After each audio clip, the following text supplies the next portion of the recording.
छीन के लेंगे। और जनाब इलियास आदिल साहब से इल्तिमास दो है कि वो अपने ख्यालात का इजहार करें। इलियास आदिल साहब। इस बात मुसा भाई का बुरे मतलब है अखुवत लाइव चल रहा है। मिल के दुनिया में रहो हरूफे मिसले कश्मीर, जिस तरह कश्मीर के अल्फाज जुड़े हुए हैं। कश्मीर हमें दर्ज देता है अखुवत का। आइए उस भारतीय गासिब के सामने, उस मोदी गासिब के सामने हम सब डट जाए, इत्तेहाद का मुजाहरा करें।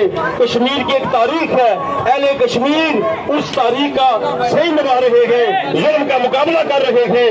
वहाँ पर कर्फ्यू है, जिस तरह तरह की मुश्किलात का सामना है, लेकिन वो आजादी का सूरज देखने के लिए बेताब है। हम उन कश्मीरियों की अजमत को सलाम पेश करते हैं जो इस्तकामत के साथ जुल्म बर्बरियत का सामना कर रहे हैं, उस जुल्म का मुकाबला कर रहे हैं। तूफान के आगे वो माए खड़ी है, माए अपने बच्चों की लाशें उठा रही है, लेकिन आंसुओं में एक ही चमक है कि हमने आजादी का सूरज देखना है।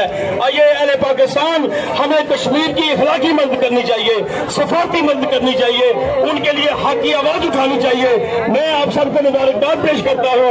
आप लोग कश्मीर की मोहब्बत में जमा हुए हैं, आप लोग कश्मीर की आजादी के लिए तैयार हैं। अल्लाह ताला आप सबके ईमान ताज़ा रखे, आप सबके ईमान मजबूत रखे। इंशाअल्लाह ताला अल्लाह की मदद के साथ, हमारे इत्तेहाद के साथ, हमारी सफारती कोशिशों से और कश्मीरियों की मोहब्बत और जुनून के साथ उनकी हुर्रियत का जज्बा, उनकी ताकत का जज्बा, उनके ईमान का जज्बा, उनके गैरत का जज्बा इंशाअल्लाह उनको आजादी दिलाएगा।